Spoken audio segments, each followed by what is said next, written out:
ഹരേ രാമ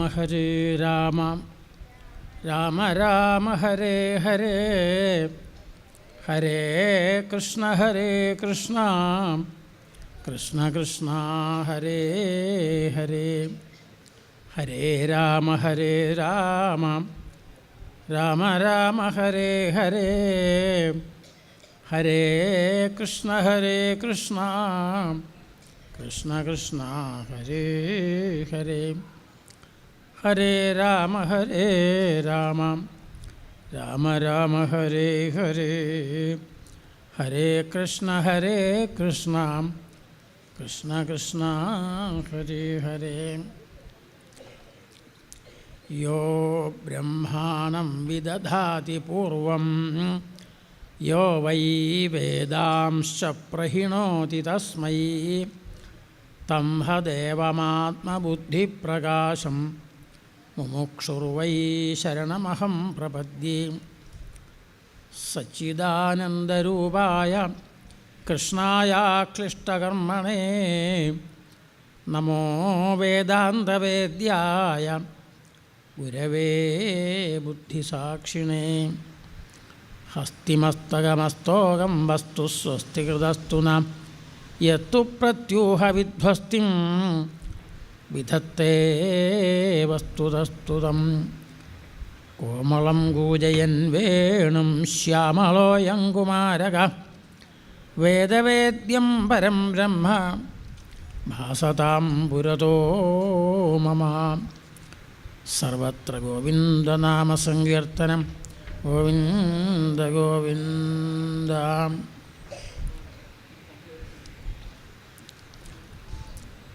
ഓരോ ശ്ലോകത്തിലും ഓരോ പദത്തിൽ പോലും വേദത്തിൻ്റെ ശരിയായിട്ടുള്ള അർത്ഥം പറഞ്ഞു തരുന്ന ഭാഗവതം. മറ്റെല്ലാ ഗ്രന്ഥങ്ങളിലും അങ്ങനെയാണെങ്കിലും ഭാഗവതത്തിന് കുറച്ചധികം ഒരു പുതുമയുണ്ട്, ഒരു പ്രത്യേകതയുണ്ട്. സ്വാനുഭാവം എന്ന് പറഞ്ഞല്ലോ, ഒരു വിശേഷമായ പ്രഭാവം ഉണ്ടെന്നാണ്. അതിന് കാരണം പുരാണങ്ങളൊക്കെ വേദം പോലെ തന്നെ ഭഗവാന്റെ വാക്കുകൾ ഭഗവാന്റെ മുഖത്തുനിന്നുണ്ടായത്. യസ്യ നിശ്വസിതം വേദാഹ, ശ്വാസവായുക്കൾ എങ്ങനെ നിഷ്പ്രയാസം പ്രവർത്തിക്കണം പുറത്തു വരുന്നു, അതുപോലെയാണ് ഭഗവാന്റെ മുഖത്തുനിന്ന് ശ്വാസവായുക്കളായിട്ട്, അതുപോലെ നിഷ്പ്രയാസം വേദങ്ങൾ പുറത്തു വന്നു എന്നാണ്. അതാണ് യസ്യ നിശ്വസിതം വേദാഹ എന്നാണ്. അങ്ങനെയുള്ള അതുപോലെ പിന്നീട് പുരാണവും ഭഗവാന്റെ മുഖത്തു നിന്ന് തന്നെ വന്നു എന്നാണ്. വേദങ്ങൾ പഠിക്കാൻ സൗകര്യത്തിന് വേണ്ടി ഭഗവാൻ തന്നെ മറ്റൊരു രൂപത്തിൽ പരാശരനായിട്ട് അവതരിച്ച് വേദങ്ങളൊക്കെ പഠിക്കാൻ സൗകര്യത്തിന് നാലായിട്ടൊക്കെ തിരിച്ചു. നാലായിട്ട് തിരിക്കൽ മാത്രമല്ല, ഓരോ വേദത്തിനും കുറേ ഭാഗങ്ങളുണ്ട്. വേദം എന്ന് പറഞ്ഞാൽ കുറേ ഗ്രന്ഥങ്ങൾ ഒന്നിച്ചു കൂടിയാലേ വേദമുള്ളൂ. അതിന് സംഹിതാഭാഗങ്ങൾ, അതിൽ പറഞ്ഞ കാര്യങ്ങളുടെ അർത്ഥവിവരണം ചെയ്യുന്ന ബ്രാഹ്മണങ്ങൾ, അതുപോലെ ഉപാസന ചെയ്യേണ്ട കാര്യങ്ങൾ വിവരിക്കുന്ന ആരണ്യകങ്ങൾ, അത് കഴിഞ്ഞാൽ പിന്നെ ശരിയായിട്ടുള്ള ജ്ഞാനം, എന്താണ് തത്വം, വാസ്തവത്തിൽ എന്താണ് ഈ പ്രപഞ്ചത്തിൻ്റെയൊക്കെ രഹസ്യം എന്തെന്ന് പറഞ്ഞു തരുന്ന വേദാന്ത ഭാഗങ്ങൾ. ഇതൊക്കെ കൂടിയാലാണ് വേദം. പക്ഷെ ഇതിൻ്റെ അവസ്ഥ എന്തായിരുന്നു? ദ്വാപരയുഗത്തിൻ്റെ അവസാനം വരെ ഇതെല്ലാം കൂടിച്ചേർന്ന് കിടക്കുകയായിരുന്നു. എല്ലാം കൂടിച്ചേർന്ന് കിടന്നാൽ നമുക്ക് എടുക്കാൻ പറ്റുമോ? രാമായണവും ഭാഗവതവും പുരാണങ്ങളും സഹസ്രനാമാദികളും എല്ലാം കൂടി ഒന്നിച്ച് നമ്മളെങ്ങനെ വിഷ്ണുസഹസ്രനാമം നോക്കി പഠിക്കും? എങ്ങനെ ലളിതാ സഹസ്രനാമം, എങ്ങനെ ശിവൻ്റെ സഹസ്രനാമം? എത്രയോ ഗ്രന്ഥങ്ങളുടെ ഇടയിൽ കിടക്കുക. അപ്പോൾ ഒന്നിച്ച് കിടന്നുണ്ടെങ്കിൽ അതിൽ നിന്ന് തിരഞ്ഞെടുക്കാൻ പറ്റില്ല. അപ്പോൾ ഓരോന്നായിട്ട് ഇപ്പം നമുക്ക് വിഷമമില്ല. വിഷ്ണു സഹസ്രനാമം ഒരു ഗ്രന്ഥത്തിൽ, ശിവസഹസ്രനാമം മറ്റൊരു ചെറിയ ഗ്രന്ഥം, ഇങ്ങനെയെല്ലാം വേർതിരിച്ചു. ഭാഗവതം, രാമായണം, ഭാരതമൊക്കെ വെവ്വേറെ ഗ്രന്ഥങ്ങളാണ്. അപ്പോൾ ആർക്ക് ഏത് വേണമെങ്കിലും പെട്ടെന്ന് വായിക്കാൻ പറ്റും, മനസ്സിലാക്കാൻ പറ്റും. ഇതാണ് ചെയ്തേക്കണേ. അപ്പം ഇങ്ങനെ ആ വേർതിരിച്ചതാണ് വേദവ്യാസ ഭഗവാൻ ചെയ്തത്. പുരാണം പുതിയതായിട്ട് നിർമ്മിച്ചതല്ല, അത് ഭഗവാന്റെ മുഖത്വം തന്നെ. 3-ാം സ്കന്ധത്തിൽ സൃഷ്ടിയെക്കുറിച്ച് പറയുമ്പോൾ വർണ്ണിച്ചിട്ടുണ്ട്. ഇതിഹാസ പുരാണഞ്ച പഞ്ചമോ വേദ ഉച്യതേ, 5ാമത്തെ വേദം. അതൊക്കെ സർവേഭ്യ ഏവ വക്തേഭ്യ, ഭഗവാന്റെ മുഖത്തു തന്നെ ഉണ്ടായിരുന്ന പുരാണവിദ്യ സനാതനി. വ്യാസൻ പുതിയത് നിർമ്മിക്കല്ല, വേദമൊന്നും വേദവ്യാസ ഭഗവാൻ നിർമ്മിച്ചതല്ല. അതിനെ പഠിക്കാൻ സൗകര്യത്തിന് അതിലത്തെ പ്രതിപാദ്യമൊക്കെ നോക്കി അങ്ങനെയാണത് വേർതിരിച്ച്. സ്തുതികൾ മാത്രമായിട്ട് ഒരു വേദം, അതുപോലെ തന്നെ ഗദ്യഭാഗങ്ങൾ അധികമുള്ള ക്രിയാകാര്യങ്ങളൊക്കെ വിവരിക്കുന്ന യാഗങ്ങളുടെയൊക്കെ നിഗതങ്ങൾ എന്ന് പറയും, ഗദ്യഭാഗങ്ങൾ. അതാണ് യജുർവേദം. ദേവതകളെ വിളിച്ചു വരുത്തിക്കഴിഞ്ഞാൽ യജ്ഞത്തിലൊക്കെ അവരെ സന്തോഷിപ്പിക്കുക, അതിനായിട്ട് ഋക്കുകളെ തന്നെ പ്രത്യേകമായിട്ട് സംഗീതാത്മകമായിട്ട് പാടുക, അതാണ് സാമം.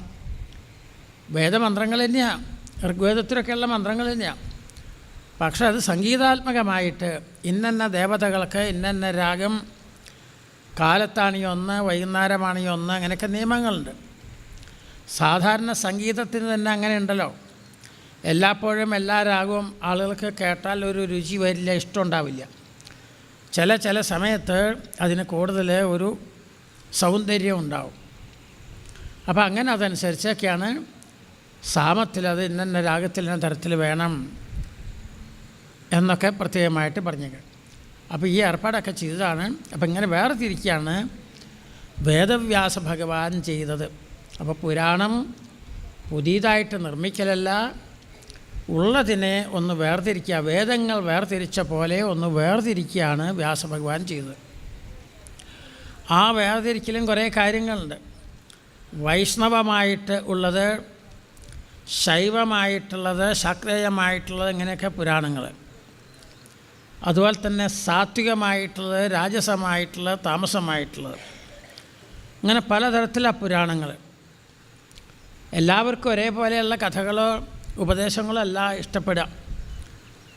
ഒട്ടും പഠിപ്പില്ലാത്തവർക്ക് നിസ്സാരമായി ചെറുതായിട്ട് ലളിതമായിട്ടൊക്കെ പറഞ്ഞു കൊടുക്കേണ്ടി വരും. പല കഥകളും ഇല്ലാത്തതൊക്കെ പറഞ്ഞു കൊടുക്കേണ്ടി വരും. എന്നാലേ അവരത് മനസ്സിലാക്കാൻ പറ്റുള്ളൂ. അതിന് വേണ്ടിയിട്ട് വലിയ പണ്ഡിതന്മാരെ വന്നിരിക്കുമ്പോൾ അവർക്ക് അങ്ങനെ നിസ്സാരം പറ്റില്ല. അവർക്ക് പരമഹംസ സംഹിത തന്നെ വേണം. ഭാഗവതത്തിൽ എങ്ങനെയല്ലോ പാരമഹംസ്യാം സംഹിതായ എന്ന വലിയ പണ്ഡിതന്മാർക്ക് ആണുള്ളതാണ് അതൊക്കെ. അപ്പം അങ്ങനെയുള്ളതൊക്കെ വേർതിരിച്ചു. അത് കഴിഞ്ഞപ്പോഴാണ് പിന്നെയും ചില ന്യൂനതകളുണ്ട്. ഇത്രയൊക്കെ ചെയ്തു കഴിഞ്ഞിട്ട് മനസ്സിനൊരു തൃപ്തി വരാതിരിക്കുന്നു. അപ്പോഴാണ് നാരദ മഹർഷി വന്നിട്ട് പറഞ്ഞു, അങ്ങ് വേണ്ടത്ര ഭാഗവധർമ്മങ്ങൾ ഉപദേശിച്ചിട്ടില്ല. അങ്ങ് പറഞ്ഞതൊക്കെ ചിന്തിച്ച് നോക്കിയാൽ നാരായണായേതി സമർപ്പയേത്തത് എന്ന് തന്നെയാണെന്ന് അറിയാം. എല്ലാവർക്കും മനസ്സിലാക്കാൻ പറ്റില്ല, പണ്ഡിതന്മാർക്ക്. അങ്ങതെന്ത് വേണം?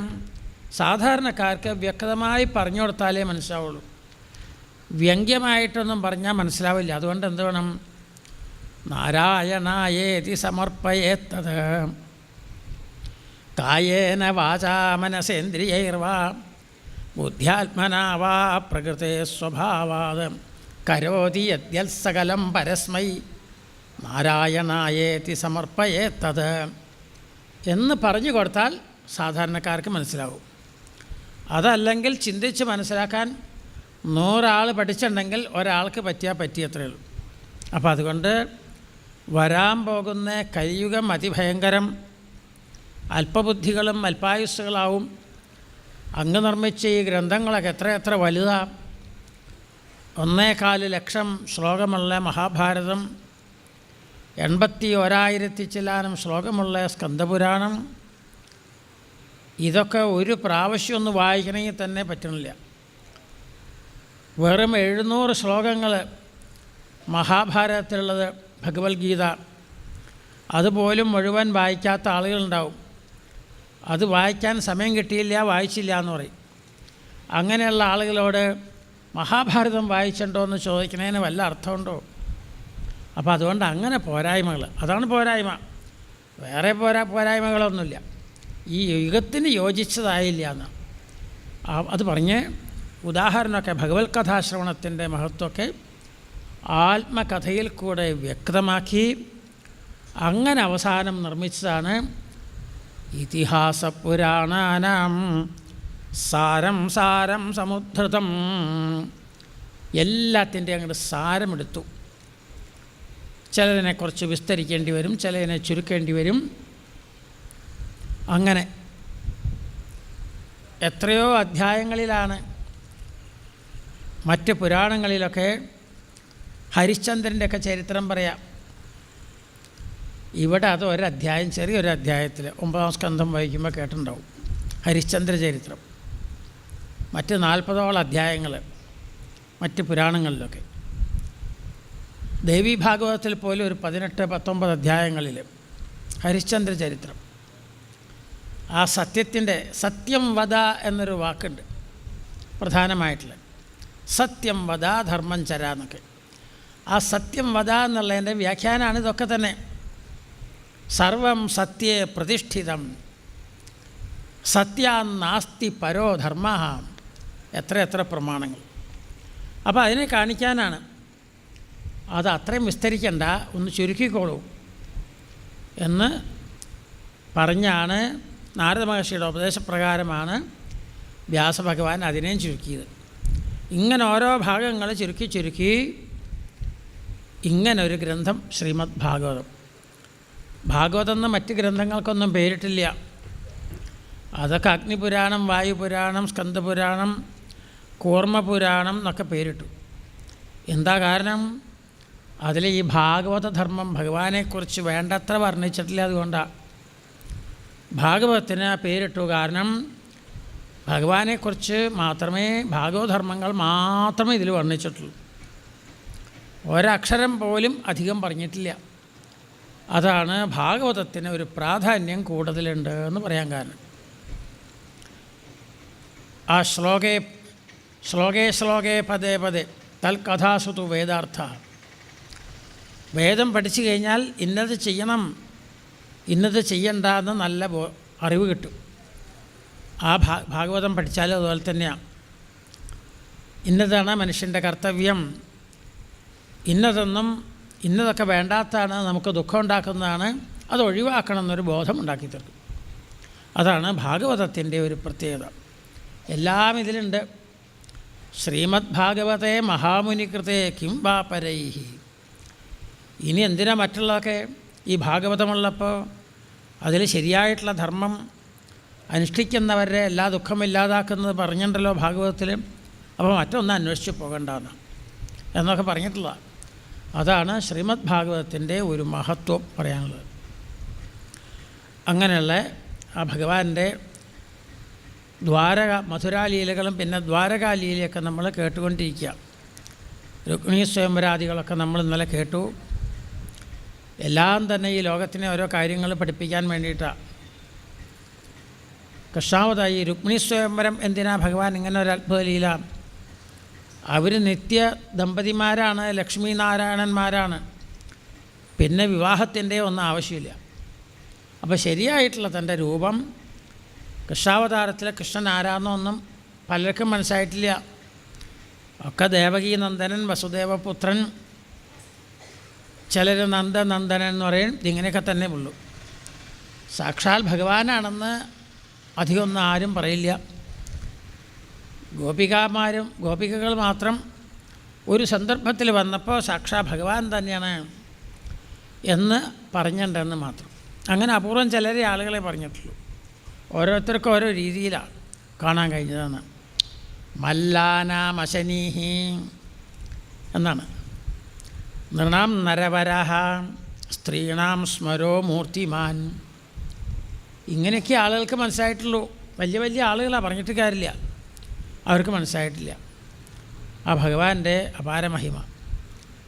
അപ്പോൾ കൃഷ്ണാവതാരത്തിൽ ശരിയായിട്ടുള്ള തൻ്റെ രൂപം എല്ലാവരെയും ഒരേ സമയത്തൊന്ന് കാണിച്ചു കൊടുക്കണം. അതിനുണ്ടാക്കിയ ഒരു അത്ഭുത ലീലയാണ് രുക്മിണീ സ്വയംവരം അതൊക്കെ വർണ്ണിച്ച് കേട്ടു. അത് കഴിഞ്ഞപ്പോൾ ആ വലിയ സഭയിൽ, വിവാഹം കഴിഞ്ഞ സമയത്ത് ആ വലിയ സഭയിലെല്ലാവരും കൃഷ്ണനെ, രുക്മിണീ ദേവിയെ, വിവാഹ സമയത്ത് എല്ലാവർക്കും വധൂവരന്മാരെ കാണണമെന്ന് ആഗ്രഹം ഉണ്ടാവുമല്ലോ. അവരെല്ലാവരും ശ്രദ്ധിക്കും. പ്രത്യേകമായിട്ട് വേഷഭൂഷാദികളോടുകൂടി പ്രത്യേകമായിട്ടാണല്ലോ അവർ നിൽക്കുക. അപ്പോൾ എല്ലാവർക്കും അതിന് വന്ന ആൾക്ക് മുഴുവൻ വധൂവരന്മാരെ കാണണം എന്ന് ഒരാഗ്രഹം ഉണ്ടാവും. ഇവിടെ എല്ലാവരും ആ വിവാഹ മണ്ഡപത്തിലേക്ക് നോക്കിയപ്പോൾ ആരെയാണ് കണ്ടത്? സാക്ഷാൽ നാരായണമൂർത്തിയും ലക്ഷ്മി ദേവി അവർ കണ്ടേന്ന. അപ്പോൾ ലക്ഷ്മി നാരായണ സ്വരൂപത്തിൽ എല്ലാവർക്കും ഭഗവാൻ ദർശനം കൊടുക്കാനായിട്ട്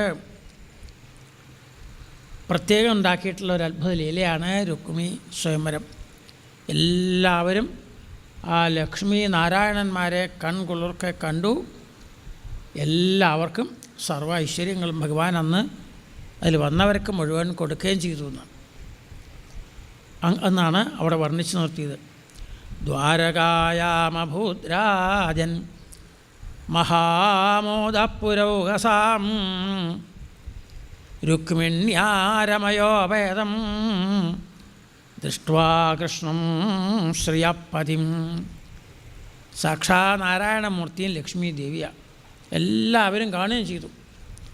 അങ്ങനെ എല്ലാവർക്കും തൻ്റെ അത്ഭുത രൂപം ഒന്ന് കാണിച്ചു കൊടുക്കണം, യഥാർത്ഥ രൂപം കാണിച്ചു കൊടുക്കണം എന്ന് വിചാരിച്ച് ഭഗവാൻ നടത്തിയതാണ് ആ രുക്മിണീ സ്വയംവരം. അതിൻ്റെ തത്വമൊക്കെ നമ്മൾ കേട്ടു. പിന്നെ ശംബരാസുരനെ നിഗ്രഹിക്കാനായിട്ട് കാമദേവൻ തന്നെ ഭഗവാന്റെ പുത്രനായിട്ട് പ്രദ്യുമ്നനായിട്ട് അവതരിച്ച അത്ഭുതലീല ശംബരാസുരനെ നിഗ്രഹിച്ചതൊക്കെ. ഓരോ ദുഷ്ടന്മാർ ഓരോ വരം വാങ്ങിക്കുക. അപ്പോഴാണ് അപ്പോൾ അതിനൊക്കെ മറികടന്നുണ്ട്. ലോകത്തെ എപ്പോൾ ഉപദ്രവിക്കാൻ തുടങ്ങുന്ന ആൾ ആ സമയത്ത് ഭഗവാൻ വേണ്ടതൊക്കെ ചെയ്യും അതിന് പരിഹാരമായിട്ട്. അങ്ങനെ ശംബരാസുരനെ നിഗ്രഹിക്കാൻ തന്നെ കാമദേവൻ തന്നെ പ്രദ്യുമ്നനായിട്ട് ഭഗവാൻ പുത്രനായിട്ട് വന്ന ചരിത്രം. അത് കഴിഞ്ഞപ്പോഴാണ് 2 അധ്യായങ്ങളിൽ ഈ ലോകത്തിനെ മറ്റൊരു കാര്യം പഠിപ്പിക്കണം. വേദാർത്ഥാഹ ശ്ലോകേ ശ്ലോകേ പദേ പദേ എന്ന് പറഞ്ഞത് എല്ലാത്തിലും നോക്കിയാൽ കാണാം. ഏത് കഥ പഠിച്ചാലും ഏത് വായിച്ചാലും നമുക്ക് ഇതുപോലെ ആവണം, വലിയ ആളുകളുടെ ചരിത്രം കേൾക്കുമ്പോൾ ഇതുപോലെ ആവണം എന്നൊരു തോന്നൽ എല്ലാവർക്കും വരും. നീച്ച കഥാപാത്രങ്ങളെ കേൾക്കുമ്പോഴോ ഇതുപോലെ ആവരുത് ഒരിക്കലും എന്നൊരു തോന്നൽ വരും. അതാണ് വേദാർത്ഥമാണ് എന്ന് പറയാൻ കാരണം. 2 അധ്യായങ്ങളിൽ അർത്ഥം എങ്ങനെ ഉപയോഗിക്കണമെന്ന് കാണിക്കാനാണ്. അർത്ഥം വേണ്ട പോലെ ഉപയോഗിച്ചില്ലെങ്കിൽ അനർത്ഥമായിട്ട് തീരുന്ന തസ്മാത് അനർത്ഥം അർത്ഥാഖ്യം. അർത്ഥം എന്ന് പറഞ്ഞാൽ ധനം, അത് അനർത്ഥത്തിന് കാരണമാവും വേണ്ട പോലെ ഉപയോഗിച്ചില്ലെങ്കിൽ എന്ന് കാണിക്കാനാണ് 2 അധ്യായങ്ങളെടുത്തു. അപ്പോൾ ഈ കഥയ്ക്കൊക്കെ എന്നും പ്രസക്തിയുണ്ട്. എത്ര കാലം കഴിഞ്ഞാലും പുരാണങ്ങളെന്ന് പറഞ്ഞാൽ പഴയ ഗ്രന്ഥങ്ങൾ എന്നല്ല, അത് നിത്യനൂതനങ്ങളാണ്. എന്നും വേണ്ട കാര്യങ്ങൾ പറഞ്ഞു കൊടുക്കും. ഭഗവാൻ ഉപദേശം കൊടുത്തു അർജുനന് 18 അധ്യായങ്ങളിൽ. ഇന്നും ആൾക്കാരത് പഠിച്ച് ഇരിക്കുന്നു, എത്രയോ ആയിരങ്ങൾ. കാരണം എന്താ മനുഷ്യൻ്റെ കർത്തവ്യം, എന്താ ചെയ്യേണ്ടത്, എന്താ ചെയ്യരുതാത്തത് എന്ന് ഒരു വിഷമം വരുന്ന ആൾക്ക് മുഴുവൻ ഒരുപദേശം ഭഗവത്ഗീത. 5000 ചില്ലാനം വർഷം മുമ്പ് എന്നൊരാൾക്ക് കൊടുത്ത ഉപദേശം അങ്ങനെയല്ല, എല്ലാവർക്കും ഉള്ളത്. എന്താണ് മനുഷ്യൻ്റെ കർത്തവ്യം എന്ന് ബോധം വരുത്തുന്ന അത്ഭുതമായിട്ടുള്ള ചരിത്രം, അതാണ് ഭഗവത്ഗീത. ഈ പുരാണങ്ങളെല്ലാം തന്നെ അതുപോലെ തന്നെ എത്ര കാലം കഴിഞ്ഞാലും എന്നേക്കുള്ള വേദാർത്ഥ പറഞ്ഞു കൊടുക്കണേ. അപ്പോൾ എത്ര കാലം കഴിഞ്ഞാലും ഏത് രാജ്യത്ത് ചെന്നാലും അതിന് പ്രസക്തിയുണ്ട്, എത്ര കാലം കഴിഞ്ഞാലും. അതാണ് പുരാണങ്ങളുടെ. അപ്പോൾ അർത്ഥം അനർത്ഥമാവാതിരിക്കാൻ എങ്ങനെ വേണം, എങ്ങനെ ഉപയോഗിക്കണം എന്ന് കാണിക്കാൻ 2 അധ്യായങ്ങളിൽ സത്രാജിത്തിൻ്റെ കഥയിൽ കൂടെ അത് വർണ്ണിച്ചു. സത്രാജിത്ത് ഒരു സൂര്യഭക്തനായിരുന്നു. ഭഗവാൻ ദർശനം കൊടുത്തു. എന്ത് വേണം ചോദിച്ചു. വിവേകമുള്ള ആളുകൾ എന്ത് പ്രാർത്ഥിക്കും? ഭഗവാനെ ഭക്തി ഉണ്ടാവണം, എന്നും അവിടുത്തെ സ്തുതിക്കാൻ തോന്നണം. തത് സവിതുർവരേണ്യം ഭർഗോ ദേവസ്യ ധീമഹി ധിയോ യോ നഃ പ്രചോദയാത്. ബുദ്ധിയെ നേർവഴിക്ക് നയിക്കണേ എന്നാണ്. ഇങ്ങനെ ഞങ്ങൾക്ക് എന്നും പ്രാർത്ഥിക്കാൻ തോന്നണം ഭഗവാനെ, മറ്റൊന്നും ആവശ്യമില്ല. ഇതാണ് പറയേണ്ടത്. ഇങ്ങനെയാണ് പ്രാർത്ഥിക്കേണ്ടത്, അതല്ല ഒരു രത്നം വിശേഷമായിട്ടുള്ളത്. അതാണ് ചോദിച്ച് വാങ്ങിയത്. അതെവിടെ വച്ച് പൂജിക്കണോ അതിൽ നിന്ന് ദിവസവും എത്രയോ രത്നങ്ങളൊക്കെ അതിൽ നിന്നുണ്ടാവും. വച്ച് പൂജിക്കണം എന്ന് പ്രത്യേകം പറഞ്ഞു. അത് കെട്ടിക്കഴിഞ്ഞപ്പോൾ ഒരഹങ്കാരം വന്നു. സൂര്യനാരായണ സ്വാമിയാണ് കൊടുത്തേക്കണേ, ഭഗവാൻ തന്നെയാണ്. അന്തർനാരായണ എന്നാണ്. ഭഗവാനാണ് സൂര്യരൂപത്തിലുള്ളത്. ഇത് കിട്ടിക്കഴിഞ്ഞപ്പോൾ അഹങ്കാരം വന്ന് കൃഷ്ണൻ്റെ കയ്യിൽ വിശേഷമായിട്ടുള്ള രത്നമൊക്കെ ഉണ്ട്, കൗസ്തുഭം എന്നൊക്കെ പറഞ്ഞു. പക്ഷേ അതിനൊന്നും ഈ മഹത്വമില്ല, കൃഷ്ണനെ ഒന്ന് കാണിച്ചു കൊടുക്കണം എന്ന് പറഞ്ഞ് വലിയ സഭയിൽ ചെല്ലുന്നു. ഭഗവാനൊക്കെ സൽക്കരിച്ചു, കുശലപ്രശ്നമൊക്കെ ചെയ്തു. അങ്ങയ്ക്ക് ഒരു രത്നമൊക്കെ കിട്ടിയിട്ടുണ്ടെന്ന് കേട്ടു. മറ്റുള്ളവർക്ക് വലിയ ആഗ്രഹം തോന്നുന്ന വസ്തുക്കൾ കയ്യിൽ വച്ചാൽ അത് ആപത്തിന് കാരണമാണ്. അതുകൊണ്ട് ഇവിടെ സൂക്ഷിക്കാം എന്ന് പറഞ്ഞു. ഇവിടെ പ്രത്യേകം സൂക്ഷിക്കാൻ സൗകര്യമുണ്ട്, ഖജനാവിൽ ഇതൊക്കെ എല്ലാം വയ്ക്കാം. ഒന്നും മറുപടി പറഞ്ഞില്ല. വേണമെങ്കിൽ തിന്ന് കിട്ടുന്നതൊക്കെ അങ്ങയ്ക്ക് കൊണ്ട് തരികയും ചെയ്യാം. ഈ രാജ്യത്തുനിന്ന് ഇത്രയും വലിയ വിലപ്പെട്ട ഒരു രത്നം നഷ്ടപ്പെടാതിരിക്കാനാണെന്ന് പറഞ്ഞു. മറുപടി ഒന്നും പറഞ്ഞില്ല. അപ്പോൾ കൊടുക്കാൻ താല്പര്യമില്ലാന്ന് കൊണ്ടുപോയി അനുജൻ അത് കഴുത്തിൽ അണിഞ്ഞുകൊണ്ട് നായാട്ടിന് പോകും. നായാട്ടെന്ന് പറഞ്ഞാൽ സപ്തവ്യസനങ്ങളിലെ ഒന്നാണ്. വിനോദത്തിന് വേണ്ടി നടത്താൻ പാടില്ല എന്നാണ്. നായാട്ട് വിധിച്ചിട്ടുണ്ട്. എന്തിനു വേണ്ടിയിട്ടാണ്? കാട്ടിലുള്ള ദുഷ്ടമൃഗങ്ങൾ നാട്ടിലേക്ക് ഇറങ്ങി വന്ന് ശല്യം ചെയ്യാതിരിക്കാൻ. ദുഷ്ടന്മാരെ പേടിപ്പിക്കുന്ന പോലെ ആയുധങ്ങളൊക്കെ ആയിട്ട് കാട്ടിൽ കൂടെ ഒക്കെ നടക്കുമ്പോൾ, അതിൻ്റെ വനപ്രദേശത്തൊക്കെ നടക്കുമ്പോൾ അവരൊക്കെ ഒന്ന് ഒതുങ്ങിയിരിക്കും. ഇങ്ങനെ ദുഷ്ടന്മാരെ ഒതുക്കി നിർത്തുന്ന വേണ്ടിയിട്ടാണ് നായാട്ട് വിധിച്ചേക്കുന്നത്. അർത്ഥശാസ്ത്രത്തിലൊക്കെ, നീതിശാസ്ത്രത്തിൽ അതൊക്കെ വർണ്ണിച്ചേക്കണേ. പക്ഷേ ആൾക്കാരെ എന്ത് ചെയ്തു? അതങ്ങോട്ട് മറന്നു ആളുകൾ. വെറുതെ ഒരു വിനോദം, മറ്റ് മൃഗങ്ങളെ കൊല്ലൽ. അപ്പോൾ അതൊക്കെ അനർത്ഥത്തിന് കാരണമായിട്ട് തീരും. അപ്പോൾ അതുകൊണ്ട് ആ അനർത്ഥത്തിൽ നിഷേധിച്ച കാര്യത്തിൽ പുറപ്പെട്ടു. നായാട്ടിനായിട്ട് പുറപ്പെട്ടു. കാട്ടിലൊക്കെ നടക്കുന്നു. ഒരു സിംഹം വന്ന് അടിച്ചു കൊല്ലുന്നു. ആ സിംഹത്തിനെയൊക്കെ ഒന്ന് ജാമ്പുവാൻ കൊണ്ടുപോകണു, ഗുഹയിൽ ഒന്ന് കൊടുക്കണം. കുട്ടിക്ക് കളിക്കാനായിട്ട് കൊടുക്കണം. അന്ന് കൃഷ്ണൻ ചോദിച്ചപ്പോൾ കൊടുക്കാത്ത കാരണം കൃഷ്ണനാണിതെല്ലാം ചെയ്ത് അനുജനെ നിഗ്രഹിച്ച് കൈക്കലാക്കി എന്നൊക്കെ. കൃഷ്ണൻ അങ്ങനെ ചെയ്യില്ല എന്ന് എല്ലാവർക്കും അറിയാം. എങ്കിലും മറ്റുള്ളവരെക്കുറിച്ച് ദോഷം പറയൽ ആളുകൾക്ക് അമൃതപാനം പോലെ. ജനാനാം പീയൂഷം ഭവതി ഗുണിനാം ദോഷകണിക. ഒരല്പം മതിയെന്ന അന്യൻ്റെ ദോഷം. പിന്നെ വിപുലീകരിക്കാൻ അറിയാം എല്ലാവർക്കും. 100 ഇരട്ടി വിപുലീകരിക്കും. വലിയ സന്തോഷം. ഇങ്ങനെ കൃഷ്ണൻ അങ്ങനെ ചെയ്യില്ല എന്ന് സത്രായത്തിന് പോലും അറിയാം. എങ്കിലും അങ്ങനെയൊക്കെ പറഞ്ഞിറങ്ങി. കേട്ടവർ അതങ്ങനെ പറഞ്ഞിറങ്ങി. ഭഗവാന്റെ കാതിലും ഈ വർത്തമാനം എത്തുക. ഭഗവാനത് സഹിച്ചിരിക്കാൻ പറ്റുമോ? മഹാത്മാക്കൾക്ക് ലോകാപവാദാത് ഭയം എന്നാണ്. അവർ ചെയ്യാത്തൊരു കാര്യം ചെയ്തു എന്ന് പറഞ്ഞ് ഒരു ചീത്തപ്പേര് വന്നാൽ അവർ അതില്ലാതാക്കും. അത് മഹാത്മാക്കളുടെ സ്വഭാവമാണ്. ഇതിൻ്റെ ശരിയായിട്ടുള്ള സ്ഥിതിയൊന്നും അറിയാനായിട്ട് ആരെല്ലാം ഇത് പറഞ്ഞ് പരത്തിയോ സത്രായത്തിൻ്റെ ആൾക്കാർ അവരെ കൂട്ടിക്കൊണ്ട് അന്വേഷിക്കാനായിട്ട് പുറപ്പെടുന്നു. വലിയ കാട്ടിൽ അന്വേഷിച്ച് ഇറക്കുമ്പോഴാണ് അതിദാരുണമായിട്ട് രക്തത്തിൽ കുളിച്ചുകൊണ്ട് പ്രസേനനെ കാണുന്നു. സിംഹത്തിൻ്റെ കാൽപ്പാട് നോക്കി പോണു. സിംഹം ചത്ത് കിടക്കുന്നു. വാനരൻ്റെ കാൽപ്പാട് നോക്കിപ്പോയി വലിയൊരു ഗുഹയിൽ എത്തിച്ചേർന്നു. ഒപ്പമുണ്ടായിരുന്ന ആളുകളൊക്കെ പുറമേ നിന്നു. അവർക്ക് അതിൻ്റെ ഉള്ളിലേക്ക് കടക്കാൻ പേടി. കൃഷ്ണൻ പറഞ്ഞു നോക്കി വരാമെന്ന്. കൃഷ്ണനെ കണ്ടപ്പോൾ ആ ജാമ്പവതി കുട്ടി പുതിയൊരാളെ കണ്ടപ്പോൾ ഉറക്കെ ശബ്ദിച്ചു, ഒരാൾ വരുന്നുണ്ടെന്ന അർത്ഥത്തിൽ. ജാമ്പവാൻ വരുന്നു. ആരാ എന്താണെന്നൊന്നും നോക്കിയില്ല. വളരെ വൃദ്ധനായിട്ടുള്ള ആൾ, വലിയ ഇരുട്ട് ഗുഹ. അവിടെ വന്ന് വലിയ യുദ്ധം ആരംഭിച്ചു എന്നാണ്. ദ്വന്ദ്വയുദ്ധം. വിഭോ രഘുപതേ ഹരേ ജയ ജയ. സാധാരണ യുദ്ധം ചെയ്യുമ്പോൾ, രണ്ടാൾ യുദ്ധം ചെയ്യുമ്പോൾ എന്താ ചെയ്യാം? ദുരുക്തം ദുഷ്കൃതാനീച്ചാന്നാണ്. നീ അങ്ങനെ പറഞ്ഞില്ലേ, ഇങ്ങനെ ചെയ്തില്ലേ എന്നൊക്കെ പറഞ്ഞുകൊണ്ടാണ് സാധാരണ. ഇതൊരാൾ മാത്രമേ സംസാരിക്കുന്നുള്ളൂ. അതിന് എങ്ങനെയാണ് പറയണേ? വിഭോ രഘുപതേ ഹരേ ജയ ജയ. ഇങ്ങനെ 28 ദിവസം അതിഭയങ്കര യുദ്ധം.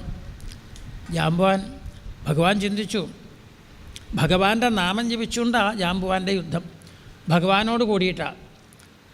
നാൾക്ക് നാൾ ശക്തി കൂടി വരിക. ഭഗവാൻ ചിന്തിച്ചു, തനിക്ക് ഇദ്ദേഹം ഇവിടുന്ന് യുദ്ധം ചെയ്തുകൊണ്ടെന്നാൽ പ്രളയകാലം വരെ വേണേൽ യുദ്ധം ചെയ്യും.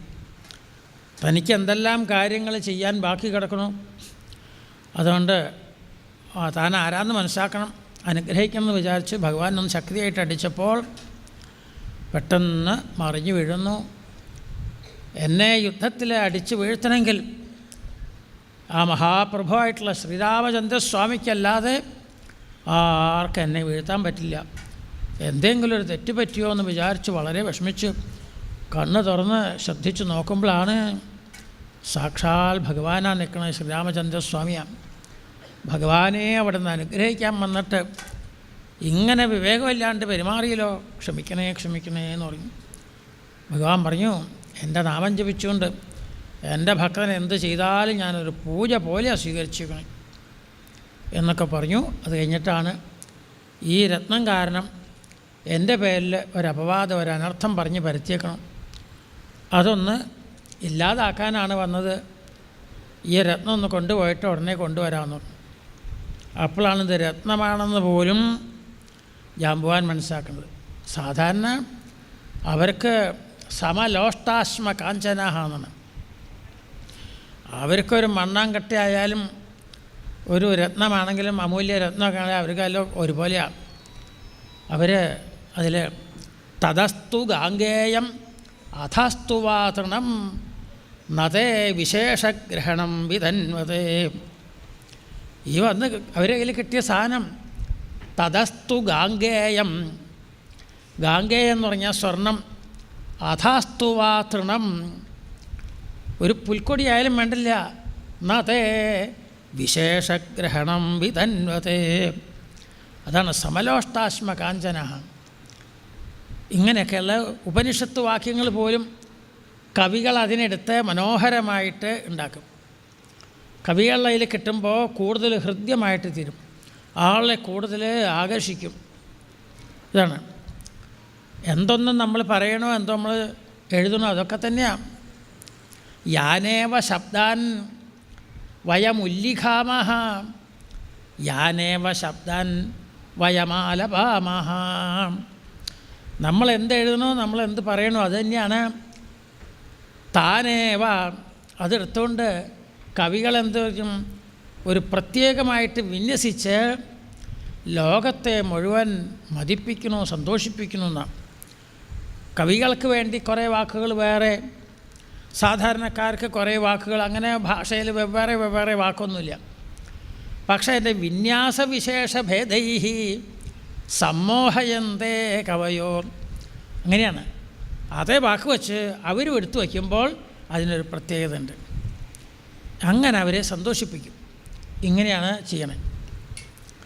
അപ്പോൾ അതുപോലെ ഇങ്ങനെ മഹാത്മാക്കൾ ഭഗവാൻ പറഞ്ഞു ഇതൊന്ന് കൊണ്ടുവരാം എന്ന് പറഞ്ഞപ്പോഴാണ് ഇതൊക്കെ.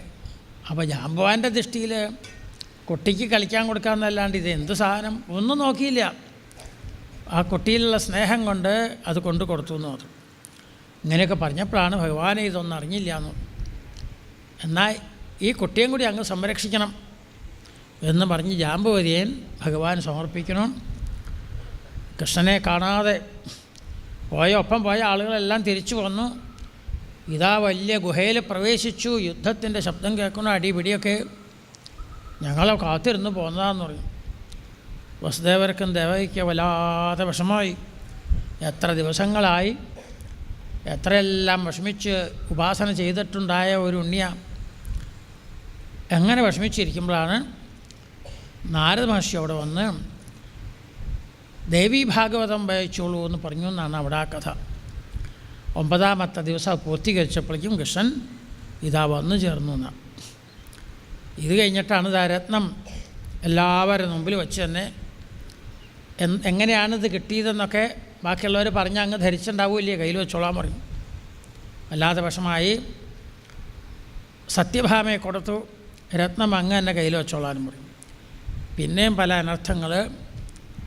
അതിനെ ശതധൻവാവ് കൊണ്ടുപോണു. അത് അക്രൂരയിൽ കൊടുത്ത് അത് കാശിക്ക് പോണു. അക്രൂരർ കൃഷ്ണൻ കൈക്കലാക്കിയെന്ന് പറഞ്ഞ് വീണ്ടും ബലരാമനൊക്കെ പറയണു. ഇങ്ങനെ പല അർത്ഥങ്ങൾ.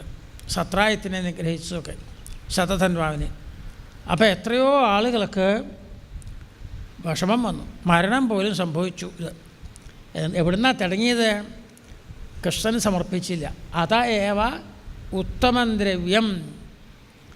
നല്ല വസ്തുക്കൾ എന്ത് വേണം? മഹതേ അർപ്യം പ്രയത്നത. ഇതാണ് അതേവ ഉത്തമം ദ്രവ്യം മഹതേർപ്യം പ്രയത്നത. നല്ല വസ്തുക്കൾ കിട്ടിയാൽ മഹാത്മാക്കൾക്ക് കൊണ്ട് സമർപ്പിക്കുക. അതിൻ്റെ 100 ഇരട്ടി നമുക്കുണ്ടാകും. നമ്മുടെ കയ്യിൽ കുറച്ച് ധാന്യമുണ്ടെങ്കിൽ വേണ്ട പോലെ വയലിൽ ഉഴുത് വിതയ്ക്കുക. ഒരു പിടിയെടുത്ത് വിതച്ചിട്ടുണ്ടെങ്കിൽ എത്രയും നമുക്ക് കിട്ടും? അതിൻ്റെ എത്ര ഇരട്ടി നമുക്ക് കിട്ടും ധാന്യങ്ങൾ.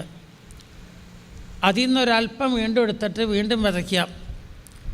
ഇങ്ങനെ അന്തമില്ലാതെ വർദ്ധിച്ചു വരും. അതല്ല ചിലവാവണ്ടെന്നും പറഞ്ഞ് ആ ധാന്യം കയ്യിൽ വെച്ചുകൊണ്ടിരുന്നാലോ കുറച്ച് കഴിയുമ്പോൾ ഒന്നിനും കൊള്ളിലെടുത്ത് കളയാമെന്ന് മാത്രം, ഇല്ലാതാവും. അതാണ് അർത്ഥം അനർത്ഥമാവാതിരിക്കണമെങ്കിൽ വേണ്ട സമയത്ത് വേണ്ട കാര്യങ്ങൾക്ക് ഉപയോഗിക്കണം. ആർക്കും സ്ഥിരമായിട്ടിരിക്കില്ല. ദാനം ഭോഗോ നാശഃ തിസ്രോഗതയോ ഭവന്തി വിത്തസ്യ. 3 ഗതിയാണ്. ഒന്നുമില്ലേ ദാനാദികൾ ചെയ്യാം, അല്ലെങ്കിൽ അവനവൻ അനുഭവിക്കാം, അല്ലെങ്കിൽ തസ്യ തൃതീയാഗതിർഭവതി. യോ ന ദദാതി ന ഭുങ്ക്തേ തസ്യ തൃതീയാഗതിർഭവതി. അങ്ങനെ ആയിട്ട് തീരും. അപ്പോൾ നല്ല കാര്യങ്ങൾക്ക് ധനം എത്ര വേണമെങ്കിൽ വർദ്ധിച്ചു വരും. അത് നല്ല നല്ല കാര്യങ്ങൾക്ക് ഉപയോഗിക്കണം. ഇതാണ് പറഞ്ഞത്. വെറും പഴയ കഥകൾ പറയലല്ല, അത് നമുക്ക് നല്ല വിവേകം ഉണ്ടാക്കി തീർക്കും. എല്ലാ പുരാണങ്ങളിലും ഉള്ള കഥകൾ ഇങ്ങനെയാണ്, ഇങ്ങനെ ഓരോന്ന്. അപ്പോൾ തൽ കഥാസുതു വേദാർത്ഥ.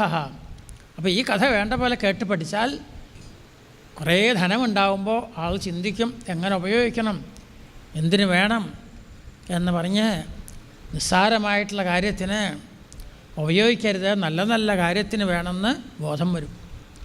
ഇങ്ങനെ ഓരോ കഥയും ശ്രദ്ധിച്ച് പഠിച്ചിട്ടുണ്ടെങ്കിൽ നമുക്ക് ജീവിതത്തിൽ ഉപകാരമാകുന്ന വലിയൊരു സന്ദേശം തരാനായിട്ട്. കഥ എന്ന് പറഞ്ഞാൽ കഥാനാമ ശാസ്ത്രചർച്ച. കഥ എന്നുള്ളതിന് വ്യാഖ്യാനമുണ്ട്. കഥാനാമ ശാസ്ത്രചർച്ച. ശാസ്ത്രങ്ങൾ പലതരത്തിലുള്ളതിന് ചർച്ച ചെയ്യാം. ചിന്തിച്ച് ആൾക്കാരൊന്നിച്ചു കൂടിയിരുന്ന് സത്രം പോലെ ഒന്നിച്ചു കൂടിയിരുന്ന് വക്താക്കൾ ശ്രോതാവക്താവും, ശ്രോതാക്കളിലൊരാൾ വക്താവും, ഇങ്ങനെ ചർച്ച ചെയ്യുന്നതിനാണ് ശാസ്ത്രം. അത് സാത്വികമുണ്ട്, രാജസവും താമസമൊക്കെ ഉണ്ട്. ഗുരു ശിഷ്യ സംവാദ രൂപത്തിലുള്ളതാണെങ്കിൽ അതിന് സംവാദ കഥ എന്നതിന് പേരിട്ടിരിക്കുന്നത്. കഥ 2 തരത്തിലുണ്ട്. സംവാദകഥ, ജൽപ്പകഥ, വിതണ്ടാകഥ. അപ്പോൾ ഗുരുശിഷ്യ സംവാദ രൂപത്തിലാകുമ്പോൾ അതിൽ അത് നല്ല സാത്വികമാണ്. സംവാദം പരീക്ഷിച്ചുക സംവാദ, വിദുര മൈത്രേയ സംവാദ ഒക്കെ സംവാദകഥകളാണ്. അതായത് ജയപരാജയങ്ങൾ അതൊന്നുമില്ല അതിൽ. സാധാരണ ശാസ്ത്രചർച്ചയിൽ സഭയിൽ വന്നിട്ടുണ്ടെങ്കിൽ വിജയിക്കാൻ വേണ്ടി ഓരോന്നൊക്കെ പറയും. എന്തും പറയുന്ന ആ സമയത്ത് അങ്ങനെയാണ് അവർ. കുന്തിപുത്രോ വിനായക എന്ന് പോലും പറയാൻ പഠിക്കില്ല. ചിലപ്പോൾ അങ്ങനെ പറയുമ്പോൾ കേൾക്കണവർക്ക് സംശയോ ഭവതി എന്നാണ്. വേണ്ടത്ര പാണ്ഡിത്യം ഇല്ലെങ്കിൽ ഈ പറഞ്ഞ് ശരിയാണോ, ഇനി ഏതെങ്കിലും കൽപ്പഭേദ എന്നൊക്കെ പറയാം ആളുകൾ. എന്തെങ്കിലും കഥ ശരിയല്ലാണ്ട് കണ്ടാൽ കൽപ്പഭേദ, യുഗഭേദ, ഇങ്ങനെ വല്ലതും പറഞ്ഞ് സമർത്ഥിക്കുമെന്ന് സംശയം വരും കേൾക്കുന്നവർക്ക്. ഗുരുശിഷ്യ സംവാദ രൂപത്തിലോ ഇതൊന്നുമില്ല. ശിഷ്യൻ ഗുരുവിൻ്റെ അടുക്ക ചെന്ന് ഓരോന്നറിയാനായിട്ട് വളരെ ജിജ്ഞാസുവായിട്ട് ഓരോന്ന് ചോദിക്കും. ഗുരു എന്ത് ചെയ്യും? തൻ്റെ ആ ശിഷ്യൻ്റെ എല്ലാ സംശയവും മാറ്റി കൊടുക്കണം എന്ന് വിചാരിച്ച് പല ഗ്രന്ഥങ്ങളും, ചില ചോദ്യങ്ങൾ ചോദിച്ചാൽ പെട്ടെന്ന് ചിലപ്പോൾ ഉത്തരം പറയാൻ പറ്റില്ല, അനേക ഗ്രന്ഥങ്ങൾ നോക്കേണ്ടി വരും, പലരടക്കം ചോദിക്കേണ്ടി വരും. അങ്ങനെയാണ്. ഇങ്ങനെ നല്ല നല്ല ശിഷ്യന്മാർ ഓരോന്ന് ചോദിക്കുമ്പോൾ ഗുരുക്കന്മാർക്ക് ചിലപ്പോൾ ചിലർക്ക് ഉത്തരം പറയാൻ പറ്റില്ല. എല്ലാവരും പണ്ടൊക്കെ പഠിച്ചു കഴിഞ്ഞ് ഗുരുദക്ഷിണയൊക്കെ ചെയ്ത് അവരവരുടെ ഗൃഹത്തിലേക്ക് പോകും. ആ പഠിച്ചൊക്കെ ശിഷ്യന്മാരെ ഇങ്ങനെ പഠിപ്പിച്ചുകൊണ്ടിരിക്കും. അധീതി ബോധ ആചരണ പ്രചാരണമാണല്ലോ. അങ്ങനെ പഠിച്ചുകൊണ്ടിരിക്കുമ്പോൾ ശിഷ്യന്മാരിൽ വലിയ ബുദ്ധിമാന്മാരുണ്ടാവും, പ്രതിഭാശാലികളുണ്ടാവും. അവർ ചില ചോദ്യം ചോദിച്ചാൽ പെട്ടെന്ന് ഉത്തരം പറയാൻ പറ്റില്ല. അങ്ങനെ വരുമ്പോൾ എന്തുണ്ടാവും? അവരെ പ്രോത്സാഹിപ്പിക്കും. മറക്കാതെ ഓർമ്മ വെച്ചോളൂ, പിന്നീട് പറഞ്ഞുതരാമെന്ന് പറയും. എന്നിട്ട് ഈ ആൾക്കാരൊക്കെ എന്ത് ചെയ്യും? എവിടെയെങ്കിലും വലിയ സദസ്സ് നടക്കുന്നുണ്ടെന്ന് കേട്ടാൽ അവിടെ പോയി. അവിടെയാണ് വാക്യാർത്ഥ സദസ്സൊക്കെ അങ്ങനെയാണ് വന്നത്. വാക്യാർത്ഥ സദസ്സ് ഉണ്ടായത് അങ്ങനെയാണ്. അങ്ങനെ പണ്ഡിതന്മാർ ഒന്നിച്ചു കൂടും ഓരോ കാര്യങ്ങൾ ചർച്ച ചെയ്യാനായിട്ട്. അങ്ങനെ പണ്ഡിത സദസ്സിൽ ചോദിക്കും, ഇതെനിക്കിങ്ങനെ ഒരു സംശയമുണ്ട്, തീർത്ത് തരണം എന്ന് പറയും. അങ്ങനെ അത് തീർത്തു കൊടുക്കും. അങ്ങനെ അല്ലാണ്ട് ഓരോരുത്തരും അവനവൻ്റെ ഗൃഹത്തിലിരിക്കുമ്പോൾ ഒന്നും അറിയാൻ പറ്റില്ല. അപ്പോൾ പണ്ഡിതന്മാരെ സദസ്സിൽ വരുമ്പോൾ ഈ സംശയം തീർത്ത് അത് ശിഷ്യന്മാർക്ക് വേണ്ടി പറഞ്ഞു കൊടുക്കും. ഇങ്ങനെയാണ് അവർ ചെയ്യുക. അപ്പോൾ ഗുരുക്കന്മാരുടെ വിചാരം ശിഷ്യന്മാരൊക്കെ ഛിന്ന സംശയന്മാരാവണം, അവർക്ക് സംശയമൊന്നും ഉണ്ടാവരുത്, അവർക്ക് ശരിയായിട്ടുള്ള തത്വം അറിയണം എന്ന് വിചാരിച്ചുകൊണ്ടാണ് അവർ പറഞ്ഞു കൊടുക്കുക. അപ്പോൾ എങ്ങനെയാണ്? അപ്പോൾ ഗുരുക്കന്മാർക്ക് ശിഷ്യന്മാരെ സംശയം തീരണമെന്ന് മാത്രം വിചാരം, അവർ ഉയർന്ന നിലയ്ക്ക് എത്തണം എന്നൊരു വിചാരം. ശിഷ്യന്മാർക്കാണെങ്കിൽ എല്ലാ സംശയം തീർക്കണം എന്ന് ഒരു വിചാരം. അപ്പോൾ അതുകൊണ്ട് എന്തുണ്ട്? അത് സംവാദ കഥയാണ്, ശുദ്ധ സാത്വികമായിട്ടുള്ള കഥയാണ്, സാത്വികീ കഥ എന്ന് പറയും. ഇങ്ങനെയൊക്കെയാണ് കാര്യങ്ങൾ. അപ്പോൾ അങ്ങനെ ശാസ്ത്ര ചർച്ചയാണ് ഇതിൽ ചെയ്യുന്നത്. ശ്രീമദ് ഭാഗവതം ശാസ്ത്രം കലൗ കീരേണ ഭാഷിതം. ഈ കലികാലത്തുള്ള ആൾക്ക് ഇങ്ങനെയുള്ള ശാസ്ത്രം ആണ് നല്ലത്. ഇങ്ങനെ ഓരോ ഉദാഹരണങ്ങൾ, കഥ എന്ന് പറഞ്ഞാൽ ഉദാഹരണം തന്നെ, ഓരോ ഉദാഹരണത്തിൽ കൂടെ പറഞ്ഞു കൊടുക്കാൻ. നേരിട്ട് പറഞ്ഞാൽ ആൾക്ക് മനസ്സിലാവില്ല, അതിന് വേണ്ടിയിട്ടാണ്. അപ്പോൾ അത് പഠിപ്പിക്കാനാണ്. അപ്പോൾ എത്ര കാലം കഴിഞ്ഞാലും ഏത് രാജ്യത്ത് ചെന്നാലും ഈ കാര്യം സമന്തക ചരിത്രം പറഞ്ഞു കൊടുത്താൽ അതിന് പ്രസക്തിയുണ്ട്, ആർക്കും അതിന് നിഷേധിക്കാൻ പറ്റില്ല. ഇങ്ങനെ ഓരോന്നും നമ്മൾ വ്യാഖ്യാനിക്കേണ്ട പോലെ വ്യാഖ്യാനിച്ചു കൊടുക്കുകയാണെങ്കിലോ എല്ലാവർക്കും സമ്മത. അതാണ് എത്രയോ പണ്ഡിതന്മാർ ഇതിനെ വായിച്ചുകൊണ്ടും വ്യാഖ്യാനങ്ങൾ നിർമ്മിച്ചുകൊണ്ടും എത്രയോ വ്യാഖ്യാനങ്ങൾ ഇതിനൊക്കെ. അപ്പോൾ അതൊക്കെ ഇതിന് വേണ്ടിയിട്ടാണ്. അപ്പോൾ എല്ലാ കാലത്തും ഈ പുരാണങ്ങൾക്കും ശാസ്ത്രങ്ങൾക്കൊക്കെ എല്ലാ കാലത്തും പ്രസക്തിയുണ്ട്. മനുഷ്യൻ്റെ എന്താണ് കർത്തവ്യം, എന്ത് ചെയ്യണം, എന്ത് ചെയ്യരുത്, അതാണല്ലോ ധർമ്മം. നമ്മൾ അനുസ്മരിച്ചു അത്. വേദോക്തം കർത്തവ്യം കർമ്മ ധർമ്മ. വേദശാസ്ത്രങ്ങളിൽ എന്തെല്ലാം ചെയ്യാൻ പറഞ്ഞുണ്ടോ അതൊക്കെ ധർമ്മം, എന്തൊക്കെ നിഷേധിച്ചുണ്ടോ അതൊക്കെ അധർമ്മം. ആ ധർമാചരണം കൊണ്ട്, കർത്തവ്യ നിർവഹണം കൊണ്ട് നമുക്ക് നല്ല സന്തോഷമുണ്ടാവും. ഒരാൾക്ക് അന്ന് ചെയ്യേണ്ട കാര്യങ്ങളെല്ലാം ചെയ്ത് തീർത്തുണ്ടെങ്കിൽ നല്ല ഉത്സാഹമാണ്, നല്ല സന്തോഷമാണ്. ഇങ്ങനെ ജോലികൾ ബാക്കി കിടക്കുകയാണെങ്കിലോ ഒന്നൊരു മനഃശാന്തി ഉണ്ടാവില്ല, തൃപ്തി ഉണ്ടാവില്ല. അപ്പോൾ കർത്തവ്യം എന്തെന്ന് മനസ്സിലാക്കി ചെയ്യരുതാത്ത കാര്യങ്ങൾ ചെയ്യേണ്ടതാണെന്ന് തെറ്റിദ്ധരിച്ച് പലതും ചെയ്യുകൊണ്ടാണ് സമയമില്ല എന്ന്. എല്ലാവർക്കും 24 മണിക്കൂർ തന്നെയാണ്. ആളുകൾ എന്തെല്ലാം വലിയ കാര്യങ്ങൾ ഒരു ദിവസം കൊണ്ട് ചെയ്തു തീർക്കണം.